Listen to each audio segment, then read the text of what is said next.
एक लेखक ने बनारस के बारे में बहुत अच्छी लाइन कही थी कि जब ब्रह्मांड नहीं था तब भी बनारस था और जब ब्रह्मांड नहीं होगा तब भी बनारस रहेगा। इसका कारण है कि बनारस वाले उस टाइम जाम में फंसे रहेंगे। जाम यहाँ बहुत बड़ी समस्या है। और मैंने देखे हैं, ऑटो पे देखे हैं मैंने, ऑटो वाले पीछे लिखते हैं, बड़ा ग्लोरी फील करते हैं, प्राउड फील करके लिखते हैं, सुबह बनारस शाम बनारस चारों टाइम जाम बनारस। तो इस तरह लिख करके वो चलते हैं, पता नहीं क्यों प्राउड फील करते हैं। हमारे सर साथ जियो देखना पड़ेगा मुझे एक बार, जियोडेटिक आर्क प्राइवेट लिमिटेड के सर हैं। बनारस में इन्होंने बहुत काम किया है। पीके वर्मा इनका नाम है, प्रदीप कुमार वर्मा, और लगातार 45 वर्षों का अनुभव है इनके पास। जाम की जो लगातार समस्या, मेयर मीटिंग बुलाते हैं, लगातार कई मीटिंग्स वगैरह होती है, निष्कर्ष पता नहीं क्या निकलता है, आज तक नहीं समझ में आया। मैं एक बतौर पत्रकार आज तक किसी प्रेस कॉन्फ्रेंस में टाइम से नहीं पहुंच पाया, और लोग मुझ पर अक्सर आरोप लगाते हैं, कई पत्रकार आरोप लगाते हैं कि आप लोग नाश्ता करने सिर्फ आते हैं। अब हम लोग क्या करें, निकलते तो समय पर लेकिन पहुँच नहीं पाते। तो सर, ये जाम की जो समस्या है, जाम की सबसे बड़ी समस्या ये है, प्रशासनिक गलतियाँ ज़्यादा हैं। जाम को रोकने के लिए हम वन वे लगाते हैं, जबकि ये सबसे बड़ा वो है। अगर टू वे रहे तो उससे जो है, जो ट्रैफिक बार बार मिल के आ जाती है, दूनी हो जाती है, जिसके कारण ज़्यादा जाम होता है। हर मोड़ों को अगर प्रॉपर तरीके से, जहाँ चौराहे हैं उनको चौड़ा कर दिया जाए और जो जिधर जा रहा है व्यवस्थित तरीके से जाने दिया जाए, तो अपने आप जाम की समस्या चौड़ा करने की आपने बात करी, दाल मंडी में चौड़ीकरण हो रहा है, समर्थन कर रहे हैं? नहीं, ऐसे खाली मैं चौराहे के चौड़ा करें, चौराहे के चौड़े की बात। अच्छा, दाल मंडी में जो हो रहा है उस पर एक लाइन में क्या कहना चाहेंगे?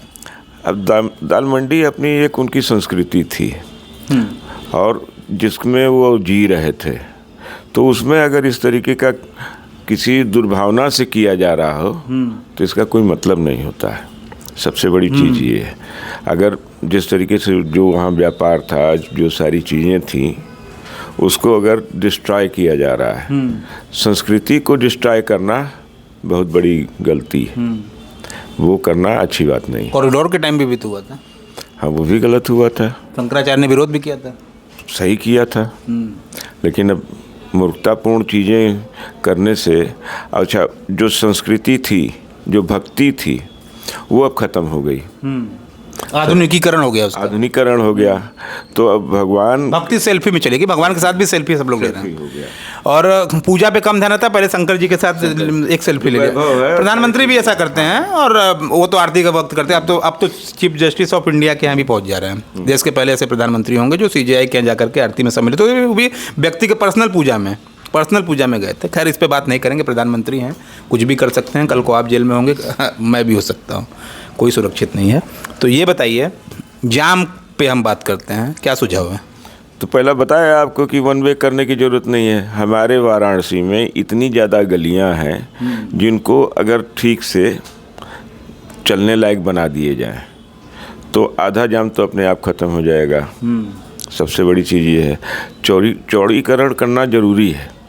जो आदमी उस अतिक्रमण किया है, ऐसा भी करो जिससे जो है टूटे ना, ज़्यादा नुकसान ना हो, क्योंकि जितने गलियों में 5 फुट 4 फुट के चबूतरे बना रखे हैं, उसको आप हटा दें तो जो 10 फुट की गली है वो 20 फुट हो जाएगी।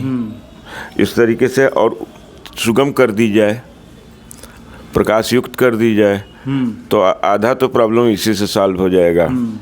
अगर और जितने भी जो चलाने वाले हैं उनको ट्रैफिक सेंस नहीं है।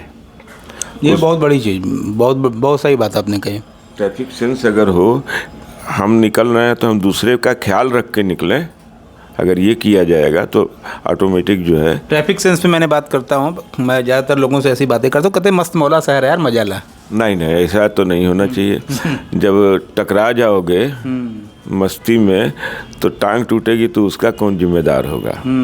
उस समय दर्द तो तुम्हें ही होगा ना। तो हर आदमी को इस चीज़ को सोचना चाहिए, और अगर जब तक जागरूकता नहीं आएगी तब अवेयरनेस जरूरी है। अवेयरनेस बहुत इम्पॉर्टेंट है किसी भी चीज़ में, छोटी सी बड़ी सी। जो समाज के अंदर जो चल रहा है कि मुझसे क्या मतलब है। 10 सालों में कितना विकास किया है मोदी जी ने? कुछ नहीं, ख़त्म कर दिया है। कोई गेटो विकास नहीं। बना के क्या बना गया? बेकारी फैलाया, जिसके कारण से मजबूरी में अपने टाइप के व्यक्ति हैं। कहाँ पे थे हम लोग। तो ये सबसे बड़ी बात है जिसको कि 10 सालों में विकास पे थे। 10 सालों कोई विकास हुआ नहीं है। घाट वाट का कहते हैं। लूटपाट चारों तरफ हुई है, रंग के पैसे लूटे गए हैं। अच्छा, विश्वनाथ कॉरिडोर तो बना है।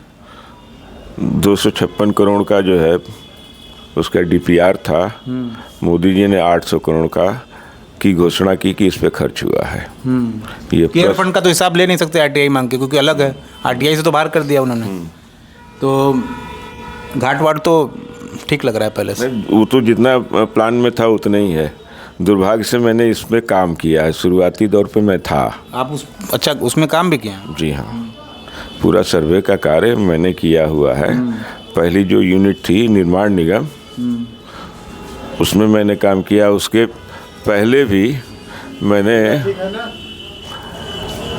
पहले भी शुरुआत जब हुआ था, प्लानिंग हो रही थी, उस दौर से मैंने काम किया है। विकास नहीं हुआ है। विकास नहीं हुआ, ये विकास नहीं। कैसे कह सकते हैं? लोग तो कहते हैं, मीडिया तो पूरा एकदम आती है, कहती है बहुत विकास हुआ है। देखिए, सबसे बड़ी चीज़ ये होती है कि फॉरेन के बहुत से देश इस तरीके के हैं जो कि अपनी ओरिजिनलिटी को बनाए रखते हैं। जैसे अब बहुत से जितने भी हैं, जो भी यहाँ तक कि और जगहों पे सड़कों की ऊंचाई नहीं बढ़ने देते हम। जो नेचुरल स्लोप है उसको मेंटेन करते हैं। हमारे बनारस में साल भर 2 साल के अंदर 2-2 फुट सड़कें ऊंची हो जा रही हैं और फिर वास हो जा रही हैं। बनारस को चाहिए क्या था? काशी विश्वनाथ का मंदिर चाहिए था, मिल तो गया। और तो लोगों को कुछ अपेक्षा थी नहीं, लोग तो यही काशी विश्वनाथ को, अरे उससे ज़्यादा महत्वपूर्ण तो हमारे ये गौरी शंकर जी हैं। उनको क्यों नहीं आप देखते हैं? और रहा कि मान लीजिए ठीक है, काशी विश्वनाथ चाहिए था, तो काशी विश्वनाथ तो थे। एक भूख है हमारी। अब हम अगर मान लीजिए हम अपनी संस्कृति को बचा नहीं सकते, जो हमारे पूर्वज थे उनके कृत्यों को के किए हुए कृत्य हैं, जो कि ये परिणाम है। संस्कृति बची क्या? मंदिर का भव्य निर्माण हुआ, मोदी जी कहते हैं घाट का भव्य निर्माण। नमो घाट बताइए क्या स्थिति में था, क्या स्थिति में मोदी जी ने पहुंचा दिया, ऐसा कहना है उनका। ठीक है, आपका मोबाइल है, उसके जो सिस्टम है, सर्किट्स हैं, अगर उसको टेम्पर कर दिया जाए तो आपका मोबाइल चलेगा क्या? जो ऐतिहासिकता है, आध्यात्मिकता है, जिसमें एक दूसरे के संपर्क से जो चीज़ें आध्यात्मिक रहीं, अगर आप उसको विनष्ट कर देते हैं। जीत कैसे रहे हैं? जीत कहाँ रहे हैं? जबरी जीत जा रहे हैं। ईवीएम के वो हैं, आप भी हैं क्या? नहीं, ईवीएम के हम नहीं हैं, लेकिन हम भी देख रहे हैं। अफवाहों के बादशाह हैं। शुरू से अगर किसी के मानसिक उसको डरा के आप विजय प्राप्त कर लें तो वो जीत नहीं कही जाती है। धोखेबाजियाँ ज़्यादा होती हैं। कानून को मानना नहीं है तो आप जीत ही जाएंगे। और विपक्ष क्या कर रहा है तब? चूड़ी पहन के बैठे का विपक्ष कुछ करेगा? विपक्ष क्या करेगा? कुछ नहीं करेगा। उसको ना मजबूत विपक्ष है इस बार का विपक्ष तो बहुत मजबूत है। सवाल है ना, जिसकी लाठी उसी की भैंस होती है। विपक्ष क्या करेगा? सवाल इस बात का भी तो है। और चलिए एक आखिरी सवाल पूछते हैं। बनारस के आप लोकल हैं। बनारसी बुनकरों की हालत बहुत ख़राब है निसंदेह। तो उनके लिए मोदी जी कुछ सोचते ही नहीं है। वो सब मुझसे मिले थे एक दिन, शिकायत कर रहे थे चुनाव वाले दिन जून में। ऐसा नहीं, बनारस के बुनकरों के लिए जिम्मेदार तो चाइना है। क्यों? जितनी अब 15 दिन में जब एक साड़ी बुनकर बिनता है, और यहाँ जो है 1 घंटे में एक साड़ी बन जाती है, तो अब बताइए जो सिस्टम है वो तो ख़त्म होता जा रहा है। तो ये चीज़ें जो हैं, स्वदेशी आपका मानना है कि अपनाना चाहिए? बंद करो चीन। स्वदेशी नहीं, अनुकरण ज़्यादा इम्पॉर्टेंट है। अगर विकास की ओर हम चल रहे हैं तो हमें उसी विकास के साथ चलना पड़ेगा। कदम से कदम मिलाना होगा, अपनी ऐतिहासिकता को बरकरार रखे रहना होगा। ये दोनों चीज़ें हैं। जो चीज़ें ओरिजिनलिटी है उसको भी हमें संभालना पड़ेगा, और प्रगति जो कर रहे हैं उसमें कंधे से कंधा मिलके आगे की ओर बढ़ना होगा। सब कुंभ की तैयारी चल रही है, जोरों शोरों से है, और एक अलग जिला ही बन गया है, योगी जी कर दिया। कितनी स्वच्छ है गंगा? गंगा स्वच्छ है, हमारी भावनाएं स्वच्छ होनी चाहिए। सबसे बड़ी बात यह है कि अगर हम इस चीज़ को समझते हैं कि ये गंगा है, माँ है, तो हम इसको गंदा नहीं करेंगे। अच्छा, अगर हम साफ के नाम पे खुद ही गंदगी फैलाएं, जिम्मेदार तो ये हमारा जो प्रशासन तंत्र है, पॉल्यूशन बोर्ड है, ये खुद ही जो है भ्रष्टाचार कर रहा है। नहीं, वो तो कह रहा है कि गंगा स्वच्छ अभियान चला रहे हैं, नमामि गंगे, पता नहीं कितने प्रोजेक्ट चल रहे हैं, इतने पैसे आ रहे हैं। गलत चीज़ें हैं।